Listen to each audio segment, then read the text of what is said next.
नमस्कार दोस्तों, स्वागत है आपका प्रयागराज स्टेनो चैनल पर। राष्ट्रपति अभिभाषण संख्या 7 80 शब्द प्रति मिनट की गति से बोला जाएगा। बहुत ही इम्पोर्टेंट मैटर है ये आगामी इलाहाबाद हाई कोर्ट स्टेनोग्राफर के लिए या फिर उत्तराखंड अपर निजी सचिव के लिए। ये मैटर जो है 31 जनवरी 1950 को डॉक्टर राजेंद्र प्रसाद, हमारे जो राष्ट्रपति रहे, संसद के समक्ष उनका अभिभाषण है, वहाँ से लिया गया है। बहुत ही शानदार मैटर है, ध्यानपूर्वक लिखिएगा।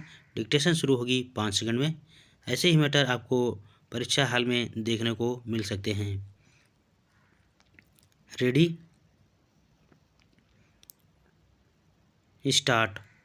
माननीय सदस्यगण, आज यहाँ भारत के जनप्रतिनिधियों का स्वागत करते हुए मैं भाव विह्वल हो रहा हूँ और मेरी आँखों के सामने भारत के हाल के कठिन और संघर्षपूर्ण अतीत का दृश्य घूम रहा है। हम भारत गणराज्य की इस प्रभुत्व संपन्न संसद में एकत्र हुए हैं तथा यहाँ हमें अपने मातृभूमि और लाखों देशवासियों की सेवा का उच्च दायित्व सौंपा गया है। यह एक महान और पवित्र विश्वास है तथा आपके राष्ट्रपति के रूप में मैं विनम्रतापूर्वक इसका निर्वाह करूँगा। इस ऐतिहासिक अवसर पर हमें सहज ही महात्मा गांधी का स्मरण हो आया है। हम उनके प्रति अपनी हार्दिक श्रद्धांजलि अर्पित करते हैं। उस राष्ट्रपिता के भावनाओं के अनुरूप जिन्होंने हमें आज़ादी दिलाई, आओ हम इस महान दायित्व को स्वीकार करें तथा भारत के लोगों के बीच एकता और सद्भावना, सांप्रदायिक सौहार्द, वर्ग भेद उन्मूलन तथा जन्म, जाति या धर्म के आधार पर भेदभाव को दूर करने और एक शांतिपूर्ण सामाजिक भारत की स्थापना करने संबंधी उनके इस संदेश को, जिससे कि देश के सभी नागरिकों को प्रगति के समान अवसर प्राप्त हों, सदैव याद रखें।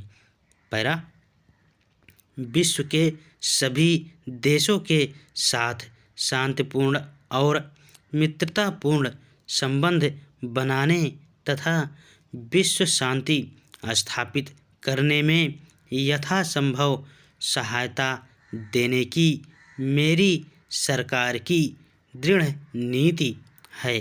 भारतीय गणतंत्र का ना तो कोई देश शत्रु है और न ही किसी से इसकी पुरानी शत्रुता है तथा मेरी सरकार ऐसी नीति अपनाए रखना चाहती है जिससे कि विश्व शांति की स्थापना हो और ऐसी गुटबंदी से बचा जाए जो किसी राष्ट्र के प्रति शत्रुता पैदा करती हो।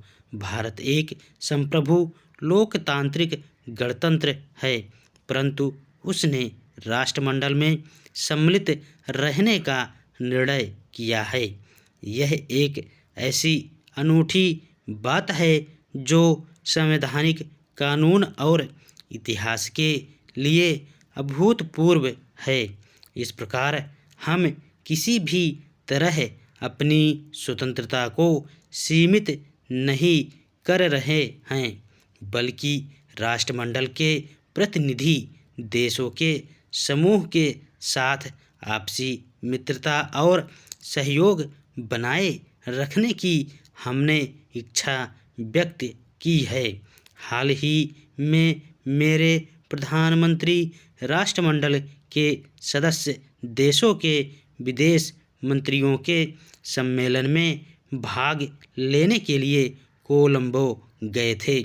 यह सम्मेलन इस बात का एक उदाहरण था कि किस प्रकार स्वतंत्र राष्ट्र आपस में मिल बैठ सकते हैं, मित्रतापूर्ण माहौल में विश्व के सम्मुख उपस्थित कठिन समस्याओं पर चर्चा कर सकते हैं तथा किसी की भी स्वतंत्रता और संप्रभुता का अतिक्रमण किए बिना कोई सर्वसम्मत कार्यप्रणाली खोज सकते हैं। विदेशी शक्तियों से हमारे संबंध मित्रतापूर्ण हैं और मेरी सरकार ने बड़ी संख्या में देशों के साथ राजनयिक संबंध स्थापित किए हैं। धन्यवाद।